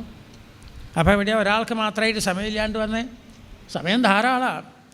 വേണ്ടതിലും കുറേ അധികം തന്നിട്ടുണ്ട് ഭഗവാൻ, വേണ്ടതിലും വളരെ കൂടുതലാണ് തന്നിരിക്കണേ. അപ്പോൾ അതുകൊണ്ട് സമയമില്ലായില്ല, വേണ്ട പോലെ മനസ്സിലാക്കി ഉപയോഗിക്കണം എന്ന് മാത്രമേ ഉള്ളൂ എന്ന് പറയും. ആരാണോ ഈ സ്യമന്തക ചരിത്രം കേൾക്കുന്നത്, പല പുരാണങ്ങളിലും പറഞ്ഞിട്ടുണ്ട്, എന്തെങ്കിലും കാലദോഷം കൊണ്ട് കർമ്മദോഷം കൊണ്ട് നമ്മൾ ചെയ്യാത്ത വല്ല കാര്യങ്ങളും നമ്മൾ ചെയ്തു എന്ന ആളുകൾ പറഞ്ഞാൽ നമ്മൾ ചെയ്തിട്ടില്ല, നമ്മുടെ സത്യസന്ധത മനസ്സിലാക്കി കൊടുക്കാൻ ചിലപ്പോൾ നമുക്ക് ഒരു മാർഗം ഉണ്ടാവില്ല. ആ സമയത്ത് ഈ സ്യമന്തക ചരിത്രം പഠിച്ചോളൂ എന്നാണ് ഇത് പറഞ്ഞിട്ടുണ്ടെങ്കിൽ അങ്ങനെയുള്ള അപവാദങ്ങളൊക്കെ നീങ്ങിപ്പോവും, സത്യസ്ഥിതി എല്ലാവർക്കും മനസ്സിലാവുന്ന. യസ്ത്വേതത് ഭഗവത ഈശ്വരസ്യ വിഷ്ണോ വീര്യാഢ്യം വൃജിനഹരം സുമംഗളഞ്ച ആഖ്യാനം പഠതി ശൃണോത്യനുസ്മരേദ്വാ ദുഷ്കീർത്തിം ദുരിതമപോഹ്യ യാതി ശാന്തിം എന്ന് ഫലശ്രുതി. അപ്പോൾ അങ്ങനെയാണ് ഓരോന്നും, ഏത് കഥ എടുത്താലും ഇതുപോലെയുള്ളതാണെന്നുള്ളു. അത് കഴിഞ്ഞതിന് ശേഷമാണ് പിന്നെ പലരും ആ ഭഗവാനെ പതിയായിട്ട് കിട്ടണമെന്നാണല്ലോ. പതിം മേ കുരു തേ നമഃ, ഇതാണ് എല്ലാവരെയും. കാത്യായനി മഹാമായേ മഹായോഗിന്യധീശ്വരീ നന്ദഗോപസുതം ദേവി പതിം മേ കുരു തേ നമഃ. പതിയാക്കി തീർക്കണം എന്നാണ് അവർ പ്രാർത്ഥിച്ചതെന്ന്. പതി എന്ന് പറഞ്ഞാൽ രക്ഷിതാവാണ്. ആരാ വാസ്തവത്തിൽ രക്ഷിതാവ്? മറ്റേ ആളാണ് ഈ ആളാണെന്നൊക്കെ പറഞ്ഞ ആൾക്ക് രക്ഷിക്കാൻ പറ്റുമോ? ആളെ രക്ഷിക്കാൻ വേറെ ആൾ വേണം. അപ്പോൾ പതി എന്ന് പറഞ്ഞാൽ സാക്ഷാൽ ഭഗവാൻ. ആ നന്ദഗോപസുതനെ ഞങ്ങൾക്ക് വേറെ പതികളൊന്നും വേണ്ട, ഞങ്ങളുടെ പതി സാക്ഷാൽ ഭഗവാൻ മാത്രം. പതിം മേ കുരു തേ നമഃ. അമ്മയെന്നാണ്, അമ്മയെ വിളിച്ചുകൊണ്ട് പറയാ, ഞങ്ങൾക്ക് പതിയായിട്ട് ഞങ്ങളുടെ വാസ്തവത്തിലെ രക്ഷിതാവ് സാക്ഷാ ഭഗവാൻ മാത്രം മതി എന്നാണ് അവർ പറഞ്ഞതിൻ്റെ യഥാർത്ഥ താല്പര്യം. അങ്ങനെ പതിയായിട്ട് കിട്ടാനായിട്ട് ആഗ്രഹിച്ചുകൊണ്ട് പലരുണ്ട്. അങ്ങനെ കാളിന്തി, മിത്രവിന്ദ, സത്യ, ലക്ഷ്മണ, ഭദ്ര ഇവരൊക്കെ ഭഗവാനെ പതിയായിട്ട് കിട്ടണമെന്ന് ആഗ്രഹിച്ച ആളുകൾ. ഭഗവാൻ അവരെയൊക്കെ പതിയായിട്ട് തീർന്നു, രക്ഷിതാവായിട്ട് തീർന്നു. ഭഗവാന്റെ പത്നിമാരെന്നൊക്കെ പറഞ്ഞാൽ ഏകാന്ത ഭക്തകൾ എന്നാണ് അർത്ഥം. പതിവ്രത ഒരു പതിയെ വിട്ട് മറ്റാരെയും ചിന്തിക്കില്ല. ഇതുപോലെ ഭഗവാനെ മാത്രം ചിന്തിച്ചിരുന്ന ആളുകളെന്നാണ് അർത്ഥത്തിലാണ് ഭഗവാന്റെ പത്നിമാർ എന്നെല്ലാം ഇവിടെ വ്യാഖ്യാനിച്ചിരിക്കുന്നത്. ഇങ്ങനെയൊക്കെ അനുഗ്രഹിച്ച ചരിത്രം പറയും. അത് കഴിഞ്ഞാണ് ഇങ്ങനെ ഒന്ന് രണ്ടല്ല, നരകാസുരനെ അനുഗ്രഹിച്ച് എത്രയോ ആളുകളെ ഭഗവാൻ ഒന്നിച്ച് സ്വീകരിച്ചു എന്നുള്ളത്. അങ്ങനെയാണ് നരകാസുരൻ്റെ ചരിത്രം. അങ്ങനെ എല്ലാവരെയും ഭഗവാൻ മോചിപ്പിച്ചു കഴിഞ്ഞപ്പോൾ അവരെല്ലാവരും നമസ്കരിച്ചു എന്നാണ് ഭഗവാന്റെ ഭാഗത്തിൽ. ഭഗവാനെ അവിടെ നിന്നാണ് ശരിക്കും പതി. അച്ഛനമ്മമാരോ സൈന്യങ്ങളോ ഒക്കെ ഉണ്ടായിട്ടും കാര്യം ഉണ്ടായില്ല. അവരൊക്കെ നോക്കി നിൽക്കുകയാണ് ഈ നരകാസുരൻ ഞങ്ങളെ പിടിച്ചുകൊണ്ട് തടവിലിട്ട്. ഇപ്പോൾ അവിടെ നിന്നല്ലേ രക്ഷിച്ചത്, അപ്പോൾ അവിടെ നിന്ന് മാത്രം മതി ഞങ്ങൾക്ക് പതിയായിട്ട് എന്ന് പറഞ്ഞു. ഭഗവാൻ അവർക്കൊക്കെ വേണ്ട സൗകര്യം ചെയ്തു കൊടുത്ത് എല്ലാവരെയും അനുഗ്രഹിച്ചുകൊണ്ട് ഇരുന്നു എന്നാണ്. ഓരോ ഗൃഹത്തിലും ഓരോ രീതിയിൽ, എല്ലാ ദിക്കിലും ചതുർഭുജനായിട്ടും നീലമേഘ ശ്യാമള കോമളനായ കൃഷ്ണരൂപത്തിലല്ല ഇരിക്കുന്നത്. അവരവരുടെ ഗൃഹനാഥനായിട്ടാണ് ഭഗവാൻ ഇരിക്കുന്നത്. എല്ലാ ഗൃഹത്തിലും ആ ഗ്രഹത്തിലെ നാഥനായിട്ടിരിക്കുന്നു സാക്ഷാ ഭഗവാൻ തന്നെ. അങ്ങനെ എല്ലാ ഗ്രഹത്തിലും വരുന്നു ഭഗവാൻ. അവരെയൊക്കെ രക്ഷിച്ചുകൊണ്ടും ഓരോ തരത്തിൽ ചിലപ്പോൾ ചില കഥകളൊക്കെ പറഞ്ഞു കൊടുത്തുകൊണ്ടും കഥയിൽ കൂടെ ഓരോ തത്വങ്ങൾ. ഏതായാലും ഭഗവാനാണ് പതി എന്ന് അവരൊരിക്കലും മറക്കരുത്. ആ രീതിയിലുള്ള കഥകളൊക്കെ പറഞ്ഞ് അങ്ങനെ ഭക്തി വർദ്ധിപ്പിച്ചുകൊണ്ടിരുന്നു ഭഗവാൻ എന്ന് പറഞ്ഞു. അപ്പോൾ എത്രയോ 16,108 എന്നൊക്കെ പറയും, പല കണക്കുകളുമുണ്ട്. ഇതിലെ ഓരോ ഗ്രഹത്തിൽ എങ്ങനെയാണ് ഉണ്ടായത് എന്നാൽ അത് പറയാം. എത്ര ദിവസം വേണ്ടി വരും? 16,108 വാക്യം വേണമെങ്കിൽ എത്ര ദിവസം? ഇവിടെ സപ്താഹമാണ്, അതിൽ 6-ാം ദിവസമാണ് പറഞ്ഞുകൊണ്ടിരിക്കുന്നത്, 5-ാം ദിവസം പറഞ്ഞുകൊണ്ടിരിക്കുന്നു, 5, 6 ദിവസങ്ങളിലായിട്ട്. ഇനി എത്ര മാസങ്ങൾ വേണ്ടി വരും, 7-ാം ദിവസം എല്ലാം തീരണം. അപ്പോൾ അതുകൊണ്ട് ശുഖബ്രഹ്മർഷി എന്ത് വിചാരിച്ചു? ഒന്ന് ചുരുക്കി പറയാം. 1-2 ഗ്രഹത്തിൽ പറഞ്ഞിട്ട് ഒരു 2 അധ്യായങ്ങളിൽ ഒരു ഗ്രഹത്തിൽ ഉണ്ടായ സംഭവം ഒന്ന് പറയാം, പിന്നെ മറ്റൊന്നും പൊതുവെ എല്ലാ ഗ്രഹത്തിലും ഒന്ന് പറയാം ചുരുക്കത്തിൽ. അങ്ങനെ മനസ്സിലാക്കാമെന്ന് വിചാരിച്ച് ചുരുക്കി പറയാൻ തുടങ്ങി. അതാണ് 60-ാമത്തെ അധ്യായം. കൃഷ്ണരുക്മിണീ സംവാദം എന്നാണ് അതിൻ്റെ പേര്. പക്ഷെ ആ പേരിലല്ല പ്രസിദ്ധി. കരിഹിചിതധ്യായം. കരിഹിചൽ, ഒരിക്കൽ ഒരു സംഭവം ഉണ്ടായെന്ന് പറഞ്ഞാണ് അതിൻ്റെ ആരംഭം. ഇങ്ങനെ ചുരുക്കി പറയണേന് എന്ത് പറയുന്നു? പല ന്യായങ്ങളുണ്ട്. അതിൽ സ്ഥാലീപുലാക ന്യായം. സ്ഥാലി എന്ന് പറഞ്ഞാൽ വലിയ പാത്രം, പുലാകം എന്ന് പറഞ്ഞാൽ ഒരു വറ്റ്. ഒരു പാത്രത്തിൽ കുറേ അരി വച്ചു, കുറേ കഴിയുമ്പോൾ വെന്തോ എന്ന് നോക്കണം.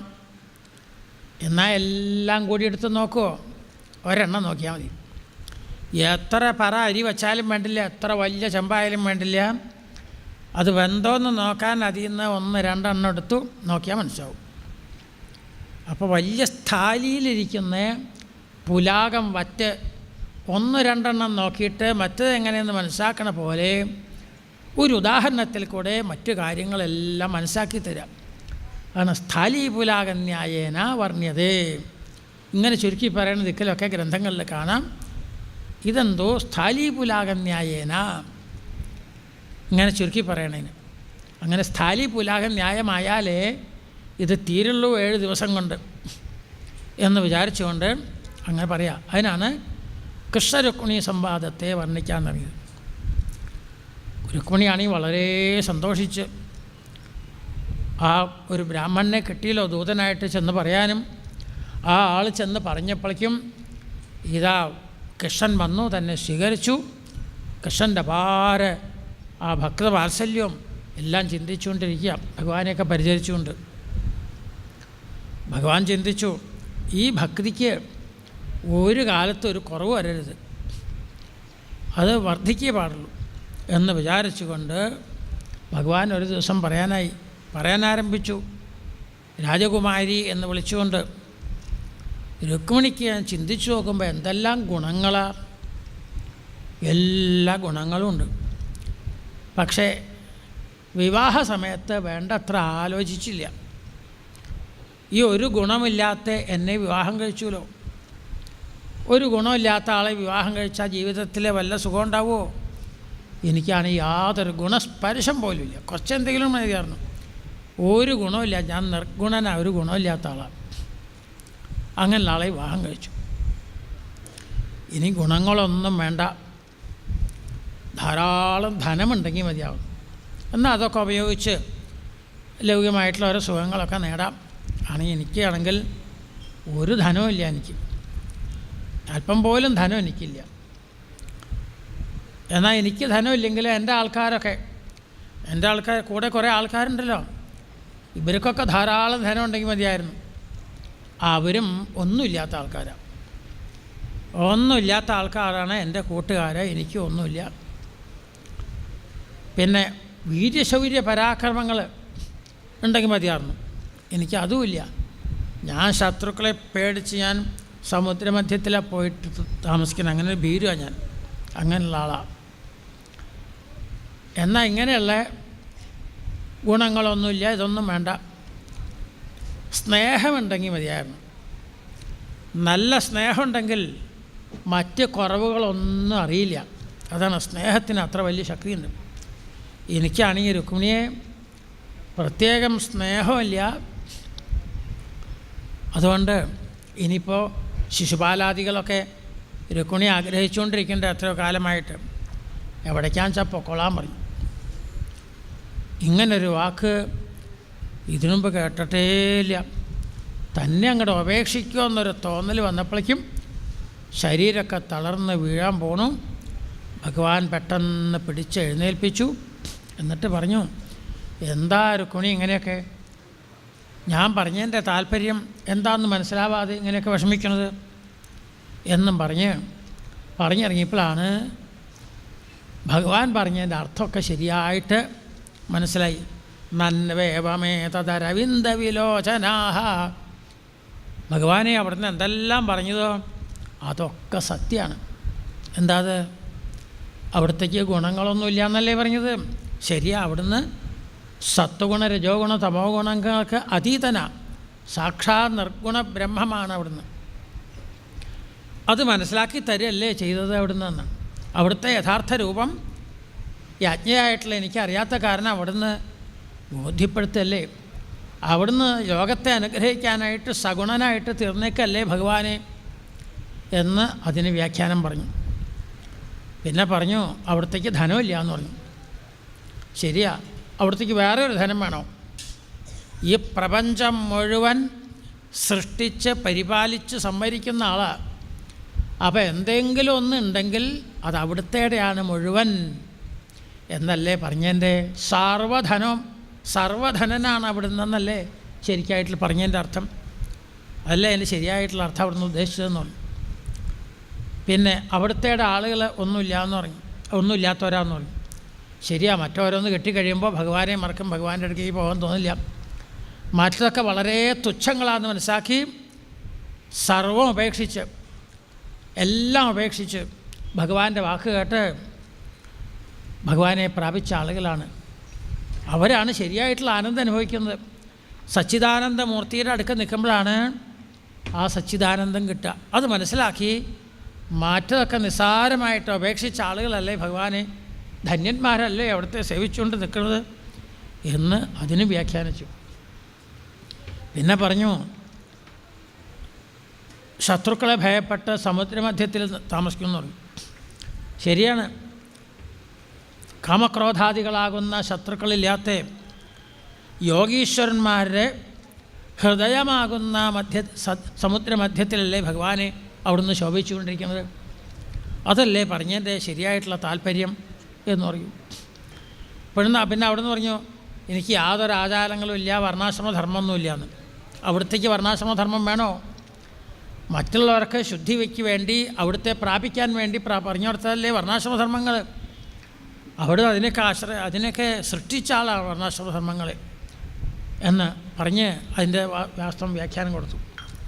പിന്നെ പറഞ്ഞു എനിക്ക് പ്രത്യേക സ്നേഹമില്ല എന്ന്. അവിടുത്തേക്ക് പ്രത്യേക സ്നേഹമില്ല എന്ന് പറഞ്ഞു. ശരിയാണ്, ഈശ്വരനാകുമ്പോൾ എല്ലാവരെയും ഒരേപോലെ കാണുന്ന ആളല്ലേ ഭഗവാനെ. ഇത്ര കാലം അവിടുത്തെ അടുക്ക നിന്നിട്ടും ഒന്നും അറിയാൻ കഴിഞ്ഞില്ല അജ്ഞയായിട്ടുള്ള എനിക്ക്.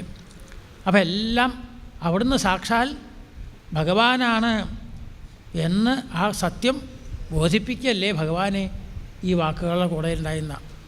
ഈ വാക്കുകളിലെ കൂടെ അവിടുന്ന് ചെയ്തത് അജ്ഞയായിട്ടുള്ള എനിക്ക് ജ്ഞാനം പകർന്നു തരല്ലേ, അപാര കരുണാമൂർത്തിയായിട്ടുള്ള അവിടുന്ന് ചെയ്തത് എന്ന് അതിന് വ്യാഖ്യാനിച്ചു. ഇങ്ങനെ ആ പറഞ്ഞതിനുമെല്ലാം വ്യാഖ്യാനങ്ങൾ അവിടെ കൊടുത്തു എന്നാണ്. ഇതിൽ നിന്ന് എന്താ നമ്മൾ മനസ്സിലാക്കേണ്ടത്? ഇതിൽ നിന്ന് എന്താ വേദാർത്ഥം, എന്താ പഠിക്കാനുള്ളത്, എന്താ പാഠം എന്നാണെങ്കിൽ എന്താ മനുഷ്യൻ വേണ്ടത്? അവർ തമ്മിലുള്ള സംഭാഷണം ശ്രദ്ധിച്ചാൽ മതി. കൃഷ്ണൻ രുക്മിണിയുടെ എല്ലാ ഗുണങ്ങളും പറഞ്ഞു, കൃഷ്ണൻ്റെ ദോഷങ്ങളും പറഞ്ഞു. അപ്പോൾ അതുപോലെ എന്ത് വേണം?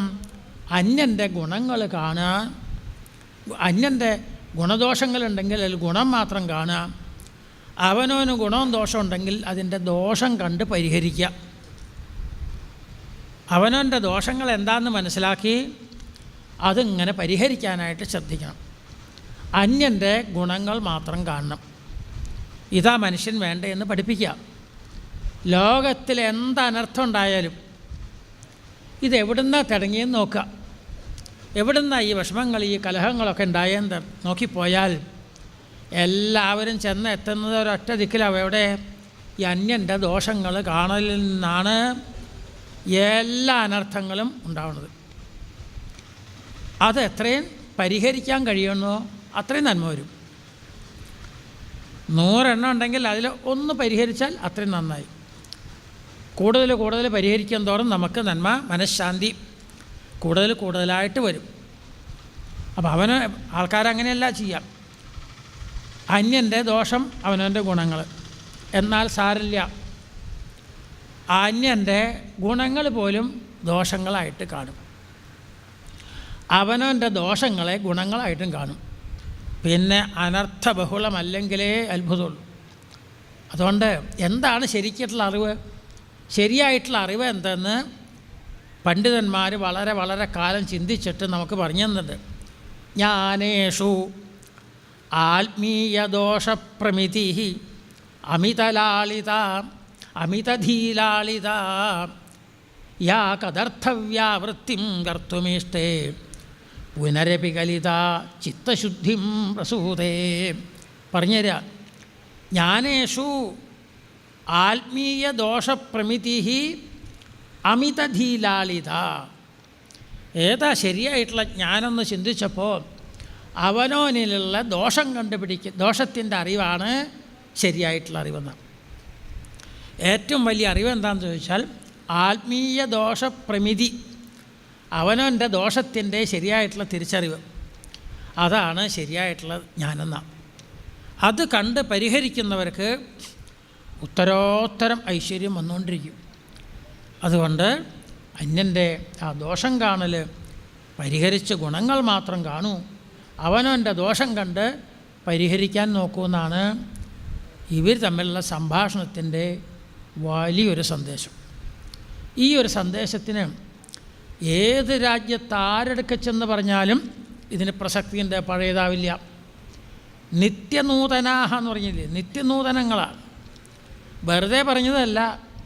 തൽകഥാസുതു വേദാർത്ഥ ശ്ലോകേ ശ്ലോകേ പദേ പദേന്ന്. ഇങ്ങനെ നോക്കുമ്പോൾ നമുക്ക് ഏതെടുത്താലും നമുക്ക് ജീവിതത്തിൽ പകർത്തേണ്ടതാണ് എന്ന് നമുക്ക് മനസ്സിലാക്കാൻ കഴിയും. കശ്യപൻ പറയുന്നുണ്ട്, അവിടെ ദിതിയുടെ അടുക്ക പറയുന്നുണ്ട്, തനിക്കൊരു സന്താനം വേണമെന്നൊക്കെ പറയുമ്പോൾ അയ്യോ ഇത് സന്ധ്യാസമയമാണ്, മറ്റൊന്നും ചെയ്യരുത്, മറ്റ് ചിന്തകൾക്കൊന്നും ഇടം കൊടുക്കരുത് മനസ്സിൽ എന്നൊക്കെ പറഞ്ഞ് ഉപദേശിക്കുന്നുണ്ട്. അപ്പോൾ അത് കേൾക്കുന്ന ആൾക്ക് എന്ത് മനസ്സാവും?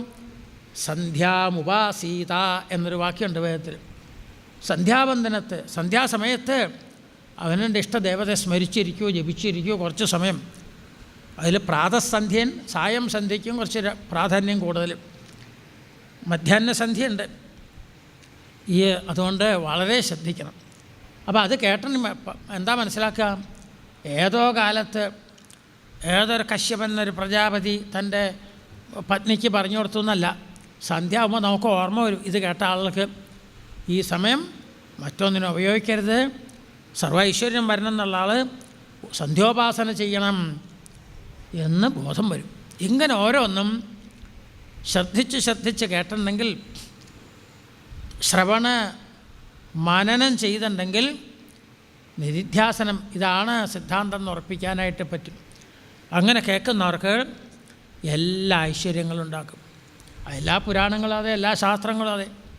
പക്ഷേ ചില ശാസ്ത്രങ്ങളൊക്കെ വിതണ്ടാപ്രമാണം, വിതണ്ടയാണത്, വിതണ്ടാകഥകളാണ്. അവർക്ക് ഉദ്ദേശമൊന്നുമില്ല മറ്റാരെങ്കിലും എന്തെങ്കിലും പറഞ്ഞാൽ അവരെ മിണ്ടാണ്ട് ആക്കുക, അവരെ വായ അടപ്പിക്കുക, ഇത് മാത്രമേ ഉള്ളൂ. അല്ലാണ്ട് വേറെ സിദ്ധാന്തമൊന്നുമില്ല അവർക്ക്. അങ്ങനെയുള്ള ശാസ്ത്രങ്ങളെയാണ്, അതൊക്കെ താമസമാണ്, ഉപേക്ഷിക്കേണ്ടതാണ്.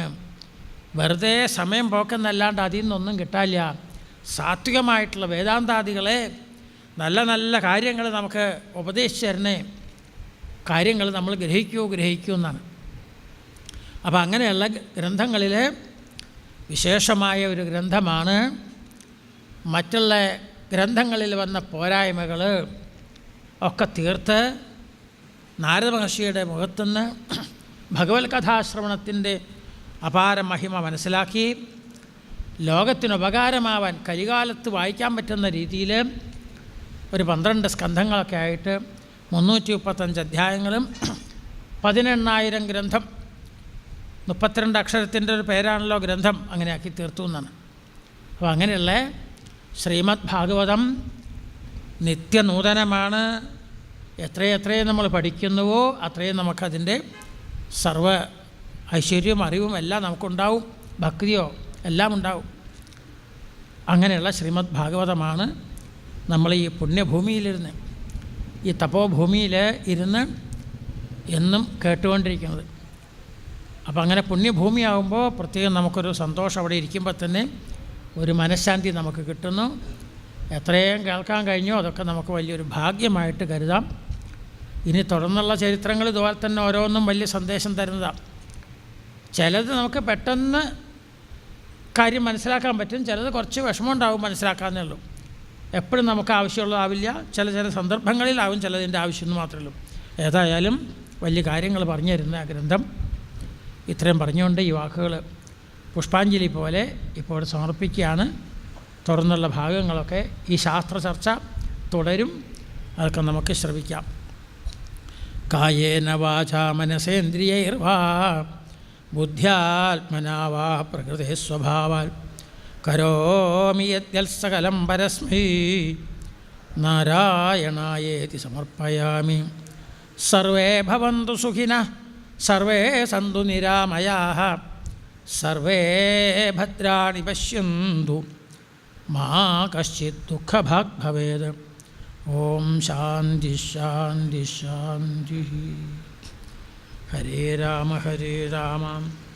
രാമ രാമ ഹരേ ഹരേ, ഹരേ കൃഷ്ണ കൃഷ്ണ കൃഷ്ണ കൃഷ്ണ ഹരേ ഹരേ.